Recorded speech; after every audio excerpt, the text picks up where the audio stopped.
जम्मू कश्मीर के उपराज्यपाल रहते हुए गिरीश चंद्र मुर्मू केंद्र की मंशा के अनुरूप राजनीतिक संदेश नहीं दे पा रहे थे।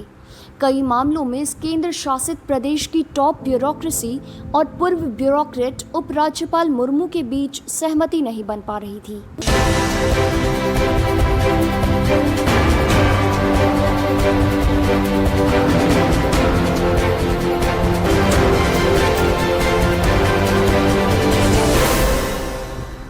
नमस्कार, आप देख रहे हैं बिहार टिक्स।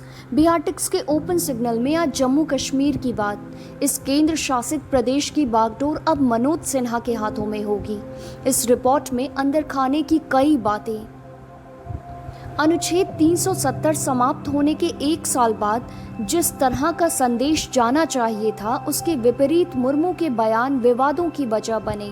अनुच्छेद 370 के एक साल बाद राज्य में अब राजनीतिक कवायद की भी जरूरत है।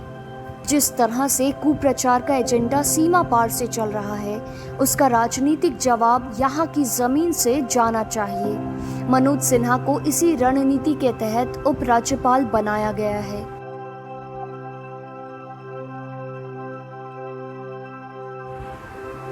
मुर्मू को मिल सकती है नई जिम्मेदारी। मुर्मू 4G और राज्य में चुनाव पर दिए गए बयानों की वजह से विवाद में आए थे।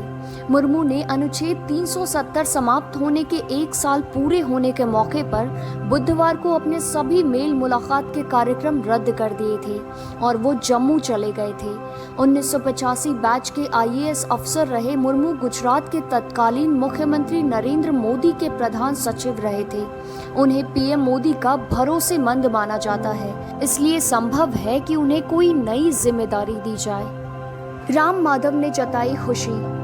बीजेपी महासचिव राम माधव ने गुरुवार को पूर्व केंद्रीय मंत्री मनोज सिन्हा की जम्मू कश्मीर के नए उपराज्यपाल के रूप में नियुक्ति का स्वागत करते हुए कहा, एक विनम्र, विद्वान और अनुभवी नेता जिसके पास मंत्री के रूप में ढेर सारा प्रशासनिक अनुभव है, वह जम्मू कश्मीर का प्रशासनिक मुखिया होगा।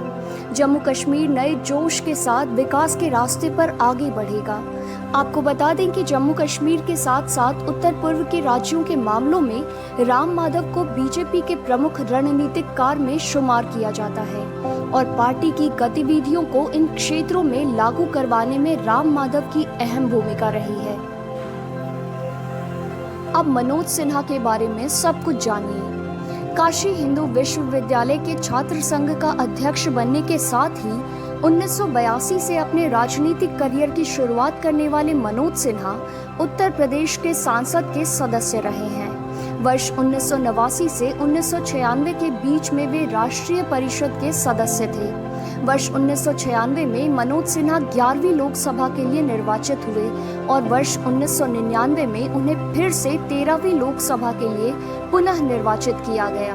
1999 से 2000 के बीच वह योजना तथा वास्तुशिल्प विद्यापीठ की महापरिषद के सदस्य रहे तथा शासकीय आश्वासन समिति तथा ऊर्जा समिति के सदस्य भी रहे। वर्ष 2014 में वे 16वीं लोकसभा के लिए उत्तर प्रदेश के गाजीपुर निर्वाचन क्षेत्र से निर्वाचित हुए थे। वह रेल राज्य मंत्री रहे हैं और बाद में उन्हें संचार मंत्रालय का स्वतंत्र प्रभार भी सौंपा गया था। साल 2017 के उत्तर प्रदेश विधानसभा चुनाव में जब बीजेपी को बड़ी जीत मिली थी, तब मनोज सिन्हा मुख्यमंत्री पद की रेस में सबसे आगे थे। माना जा रहा था कि सिन्हा ही मुख्यमंत्री पद की शपथ लेंगे, लेकिन पार्टी की ओर से योगी आदित्यनाथ को मुख्यमंत्री बनाया गया। आपको हमारी ये रिपोर्ट कैसी लगी, आप हमें कमेंट कर जरूर बताएं। अगर आपने हमारे चैनल बिहार टिक्स को अब तक सब्सक्राइब नहीं किया है तो आप सब्सक्राइब कर लें। आप हमें फेसबुक, ट्विटर और इंस्टाग्राम पर भी फॉलो कर लें। खुश रहें और मुस्कुराते रहें। धन्यवाद।